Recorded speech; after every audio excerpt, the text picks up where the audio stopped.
Welcome to this explainer. Okay, let's dive straight into this.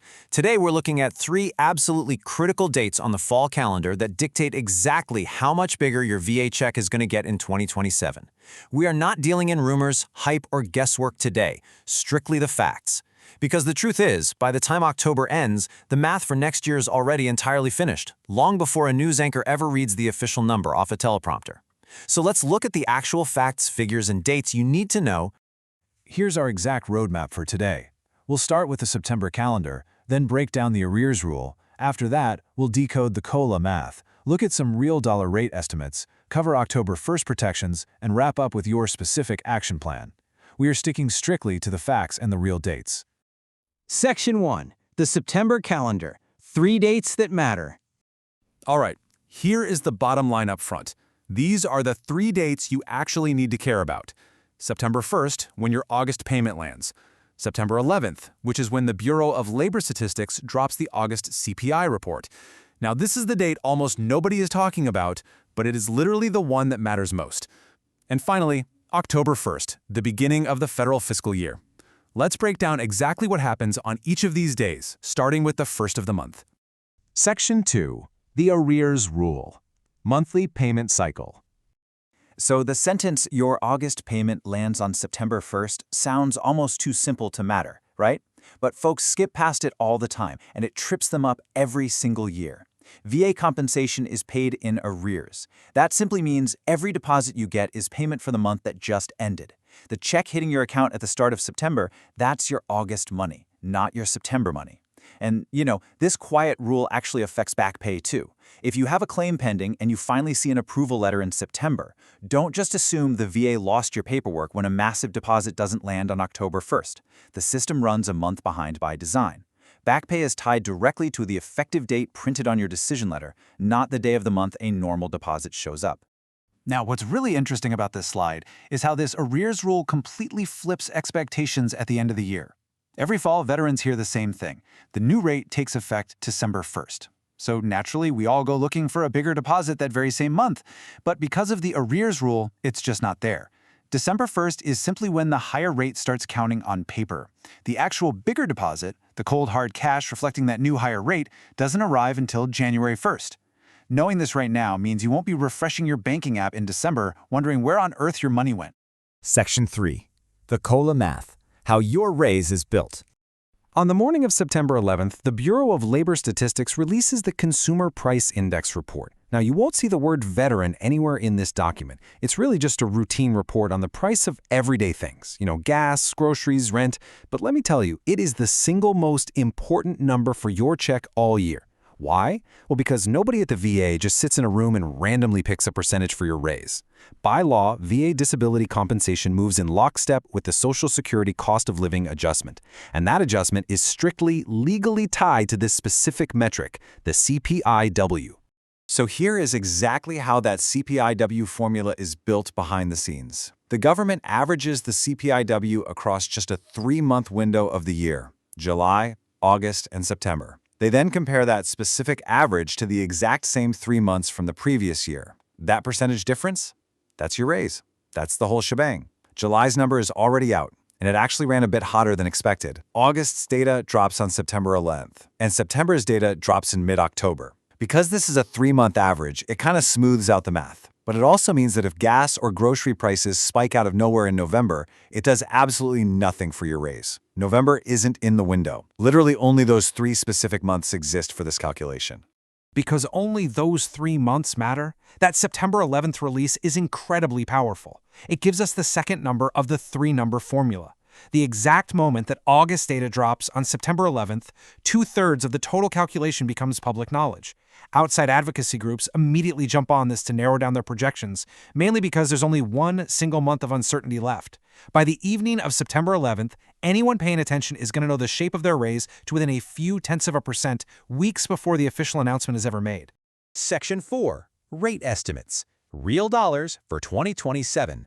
Based on July's already released data and the projections from senior advocacy groups for the full 3-month window, the current working estimate for the 2027 adjustment sits roughly in the high 3s. In fact, a lot of trackers are clustering right around 3.8%. Now, keep in mind, this is not officially locked in until mid-October, but it gives us a highly educated, realistic look at what's coming down the pike. For some context here, last year's adjustment was 2.8%. So if these estimates hold steady, the upcoming raise is going to be meaningfully bigger than last year's. And this brilliantly illustrates what that 3.8% actually looks like in your pocket. Let's walk through the math. If you're at a 10% rating, your current rate of $180.42 moves up to roughly $187. That's about $7 more a month, or an $80 gain for the year. Jump down to 50%, a current base of $1132.90 moves to around $1176. That's an extra $43 a month, totaling over $500 for the year. At 70%, you're looking at climbing from $1,808.45 to roughly $1,877, which is an extra $69 a month. And at 100%, the current base of $3,938.58 jumps to right around $4,088. That is an increase of about $150 every single month, putting an extra $1,700 in your pocket across the year.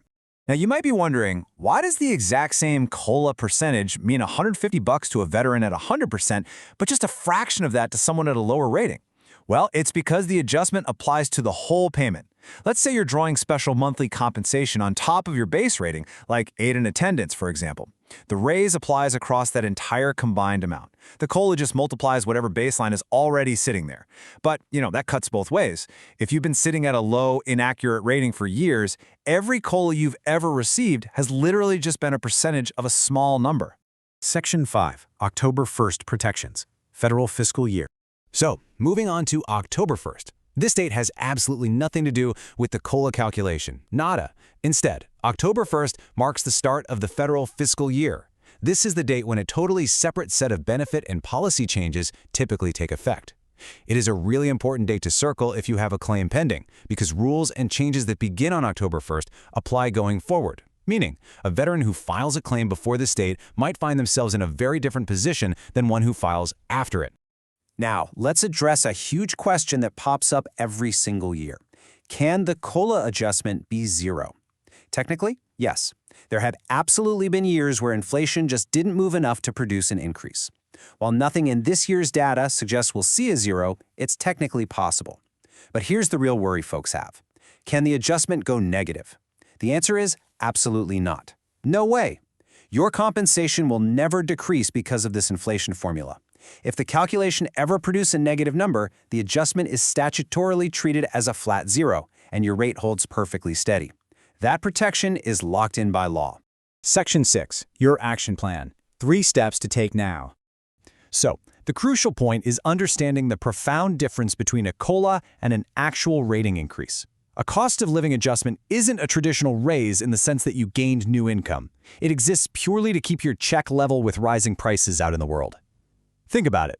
If the COLA is 3.8%, but your personal cost of living went up 4%, you actually lost purchasing power. That is exactly why an accurate disability rating matters infinitely more than the annual COLA. A percentage point on the COLA is worth a few dollars a month, but moving your rating from, say, 50% to 70%, that is worth hundreds of dollars a month, and that gap compounds year after year after year. All right, here is your practical 3-step action plan for the next few weeks. Focus on what you can actually control. First, go look at your award letter and check your exact current rate. Second, while you literally have that letter in front of you, check your dependent list. If you're rated 30% or higher, you are entitled to additional compensation for a spouse, minor children, students up to age 23, and sometimes even dependent parents. But listen, the VA won't add them automatically. You have to explicitly tell them. Third, if you've been putting off a claim for a worsening condition, go file a 1-page intent to file form right now. This locks in your effective date while you gather your medical evidence, meaning any future back pay starts ticking from the day they receive that form.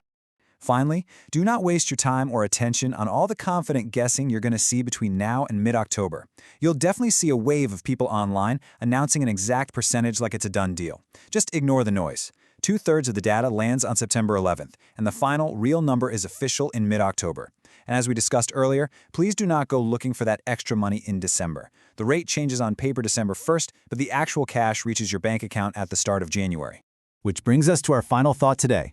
Have you marked September 11th on your calendar yet? Because by that evening, you can know the general shape of your raise, crunch the actual math for your specific rating, and truly understand your benefits for 2027 before a news anchor ever reads it off a script. So take control of your baseline, verify your dependents, and mark that date.